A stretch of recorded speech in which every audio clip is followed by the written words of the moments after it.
नमस्कार, स्वागत है आप सभी का हमारे अपने चैनल पर, जहां पर आप जानेंगे देश और दुनिया की तमाम बड़ी खबरें। तो खबरों का सिलसिला शुरू करने से पहले जान लेते हैं देश में संक्रमितों की कुल संख्या। जी हां, देश में कोरोना संक्रमितों का आंकड़ा 14,36,000 के पार हो गया है। ठीक होने वाले मरीजों की संख्या भी 9 लाख के पार हो गई है। लगातार 5 दिन से 45,000 से ज्यादा केस सामने आ चुके हैं और पिछले 24 घंटे में 31,501 संक्रमित ठीक भी हुए हैं। तो चलिए शुरू करते हैं खबरों का सिलसिला, जो आपके लिए बहुत ही आवश्यक है। उससे पहले बता दूं कि इस वीडियो को बनाने में मुझे बहुत मेहनत लगती है, तो आप अपना एक लाइक जरूर कर सकते हैं। तो पहली बड़ी खबर निकलकर जो सामने आ रही है, देश में अनलॉक 3 की तैयारी तेज। क्या 1 अगस्त से खुल जाएंगे जिम और स्कूल? तो इस पर चीनी वायरस कोरोना के संक्रमण के चेन को तोड़ने के लिए देश में 24 मार्च से जारी लॉकडाउन का आज 122वां दिन है। वहीं देश में जारी अनलॉक 2.0 का आज 26वां दिन है। पहले अनलॉक 1.0, अब अनलॉक 2.0 के तहत देश में के साथ होटल, मॉल, धार्मिक स्थल समेत कई सार्वजनिक जगह भी खुल चुके हैं। जनजीवन और अर्थव्यवस्था को पटरी पर लाने लगी है। लेकिन इन सब के बीच देश में कोरोना संक्रमितों की संख्या थमने का नाम नहीं ले रही है। बताया जा रहा है कि अनलॉक 3 की गाइडलाइन बनाने की प्रक्रिया शुरू हो गई है। सूचना प्रसारण मंत्रालय ने इस संबंध में गृह मंत्रालय को एक प्रस्ताव भेजा है। खबरों के मुताबिक अनलॉक 3 में शर्तों के अनुसार सिनेमा हॉल के साथ साथ जिम भी खोला जाएगा। वहीं दूसरी तरफ स्कूल, कॉलेजेस और मेट्रो के खोलने पर अभी विचार किया जा रहा है। अनलॉक 3 के साथ साथ आपके साथ बता दूं, आपके लिए एक बड़ी खबर निकलकर सामने आ रही है कि अगर आप पबजी खेलते हैं तो ये आपके लिए बहुत ही महत्वपूर्ण खबर है कि भारत में अब पबजी भी होगा बैन और कुछ अन्य 275 ऐप्स पर भी बैन लगाया जा सकता है। केंद्र सरकार की तरफ से मिली बड़ी खबर है ये। आपको बता दें कि भारत में 59 चीनी ऐप्स पर बैन करने के बाद सरकार चीन की कुछ अन्य 275 ऐप्स पर बैन की तैयारी में है। सरकार चेक कर रही है कि ये ऐप्स किसी भी तरह के से national security of user privacy के लिए खतरा तो नहीं बन रही हैं। सूत्रों के मुताबिक इन 275 ऐप्स में गेमिंग ऐप पबजी भी शामिल है, जो लोगों का लोकप्रिय गेम बन चुका है इस समय, जो चाइना के वैल्यूएबल इंटरनेट टेंसेंट का हिस्सा है। साथ ही इसमें जियोमी की बनाई गई Zili app, e-commerce Alibaba की AliExpress app, Resso app, ByteDance की यू लाइक ऐप भी शामिल है।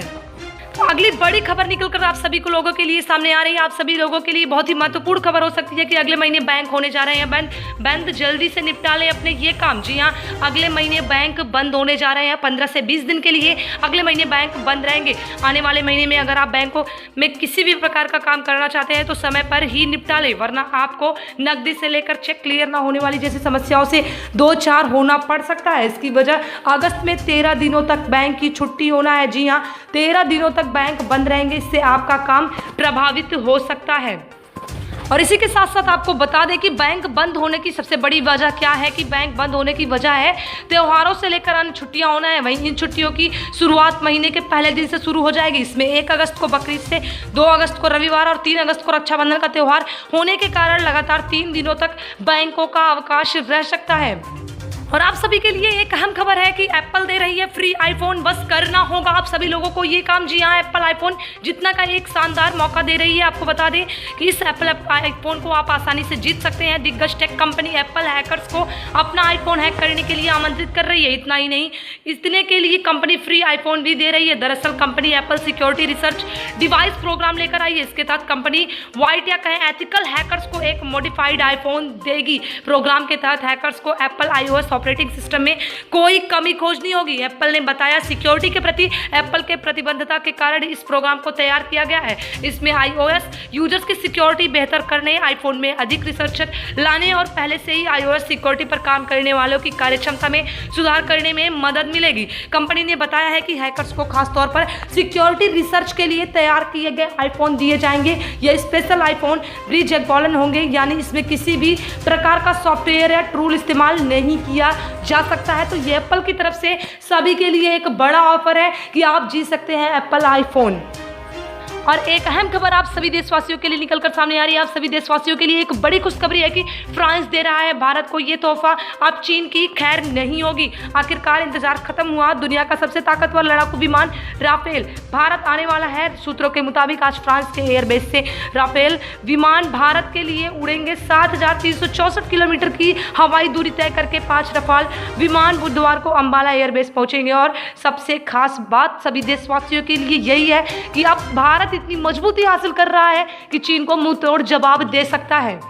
और इसी के साथ साथ आगे बढ़ते हैं, बड़ी खबर, 100 रुपये महंगा हुआ सब्सिडी वाला एलपीजी सिलेंडर। रसोई गैस सिलेंडर पर सब्सिडी में पिछले 1 साल में लगातार कटौती किए जाने से इस दौरान सब्सिडी वाला सिलेंडर 100 रुपये महंगा हो गया है और अब सब्सिडी शून्य हो गई है। पिछले साल जुलाई में 14.2 किलोग्राम वाले रसोई गैस सिलेंडर का बाजार मूल्य यानी बिना सब्सिडी वाले सिलेंडर की कीमत 637 रुपये कर दी गई थी, जो अब इस समय घटकर 594 रुपये रह गई है। इसके बावजूद इस दौरान सब्सिडी वाला सिलेंडर 100 रुपये महंगा हुआ और इसकी कीमत 494.35 रुपये से बढ़कर 594 रुपये हो गई है। इसी के साथ साथ आगे बढ़ते हैं, एक बड़ी खबर शराब की बिक्री को लेकर सामने आई। ये बड़ी खबर अब होने जा रहे हैं, ये काम सरकार ने दिया आदेश के बाद अब शॉपिंग मॉल में इंपोर्टेड विदेशी शराब, भारत में बनी स्कॉच, ब्रांडी, जिन और वाइन के सभी ब्रांड मिल सकेंगे। उन्होंने बताया कि शॉपिंग मॉल्स में 700 रुपये से ऊपर के प्रीमियम और इम्पोर्टेंट ब्रांड ही मिलेंगे। इसके साथ ही 160 रुपये से ऊपर की प्रीमियम और इम्पोर्टेंट ब्रांड की बियर की कैन बेचने की अनुमति भी मिलेगी। इन दुकानों की सालाना लाइसेंस फीस 12 लाख रुपए तय की गई है। दुकानों में ग्राहकों को प्रवेश करने और अपनी इच्छानुसार ब्रांड चुनने की सुविधा होगी। दुकान वातानुकूलित होगी, वहां पर बैठकर पीने की अनुमति बिल्कुल नहीं होगी। इसी के साथ साथ सभी के लिए एक अहम खबर निकलकर सामने आ रही है, खासकर औरतों के लिए, कि सोना और चांदी खरीदने वालों के उड़ेंगे होश। आज इतनी हो चुकी है कीमत, जानिए सोना और चांदी के ऊपर क्या उछाल हुआ है। आज सुबह बाजार खुलने के साथ ही सोने और चांदी में एक बार फिर तूफानी तेजी दिखी। जानकारों का मानना है कि जल्दी ही सोना 55,000 रुपये प्रति 10 ग्राम और चांदी 70,000 रुपये प्रति किलो के स्तर को छू जाएगी। सोमवार को बाजार खुलते ही एमसीएक्स पर सोना 705 रुपये प्रति 10 ग्राम की तेजी पर दिखा, वहीं चांदी 63,500 रुपये प्रति किलो के ऊपर के स्तर को खुली। एमसीएक्स पर 2,448 रुपये प्रति किलो की तेजी पर खुलने के बाद चांदी में तेजी 3,564 रुपये प्रति किलो के स्तर पर पहुंच गई है इस समय। इसी के साथ साथ देश के लिए एक बड़ी दुखद खबर सब सामने निकल कर आ रही है। देश में पहली बार आए करीब 50,000 नए केस, अमेरिका और ब्राजील तक को पीछे छोड़ रहा है। भारत देश कोरोना संक्रमितों की संख्या के हिसाब से भारत दुनिया का तीसरा सबसे प्रभावित देश है। अमेरिका ब्राजील के बाद कोरोना महामारी से सबसे ज्यादा प्रभावित भारत है। लेकिन अगर प्रति 10 लाख आबादी पर संक्रमित मामलों और मृत्यु दर की बात करें तो अन्य देशों की तुलना में भारत की स्थिति बहुत ही बेहतर है। भारत में सबसे अधिक मामले अमेरिका से निकलकर सामने आ रहे हैं और ब्राजील से देश में कोरोना मामले बढ़ने की रफ्तार भी दुनिया में दूसरे नंबर पर बनी हुई है। आंकड़ों के मुताबिक देश में इस वक्त करीब 5 लाख कोरोना के एक्टिव केस है। सबसे ज्यादा एक्टिव केस महाराष्ट्र में है। महाराष्ट्र में 1,40,000 से ज्यादा संक्रमितों का अस्पताल में इलाज चल रहा है। आगे एक बड़ी खबर निकलकर सामने आ रही है बोर्ड के छात्रों के लिए। जी हां, मध्य प्रदेश बोर्ड में असफल रहे स्टूडेंट्स को मिलेगा एक और मौका। रुक जाना नहीं योजना के तहत दोबारा दे सकेंगे परीक्षा। जो असफल विद्यार्थी हैं, परीक्षा में सफल हो चुके हैं बोर्ड की परीक्षाओं में, वो दोबारा रुक जाना नहीं योजना के तहत अपनी परीक्षाएं दे सकेंगे। और इसी के साथ साथ मध्य प्रदेश सरकार ने करी एक बड़ी घोषणा। मध्य प्रदेश सरकार ने की घोषणा, इस साल 12वीं के मेधावी स्टूडेंट्स को लैपटॉप के लिए मिलेंगे 25,000 रुपए। वो मेधावी स्टूडेंट्स जो पास कर चुके हैं उनको 25,000 रुपए लैपटॉप के लिए मध्य प्रदेश सरकार द्वारा दिया जा रहा है। जी हाँ, मध्य प्रदेश के मुख्यमंत्री शिवराज सिंह चौहान ने रविवार को घोषणा की कि 12वीं के मेधावी स्टूडेंट्स को लैपटॉप देने की राज्य सरकार की योजना फिर से शुरू की जाएगी। इस बारे में शनिवार को कोरोना के कारण अस्पताल में भर्ती चौहान ने वीडियो कॉन्फ्रेंसिंग के जरिए हुई कैबिनेट बैठक में बाद में यह फैसला लिया है। आप सभी इस समय भुखैया है इस बात से कि वो कोरोना पॉजिटिव पाए गए हैं और हॉस्पिटल में हैं। हॉस्पिटल के बाद इन्होंने वीसी के जरिए ये जानकारी लोगों को दी।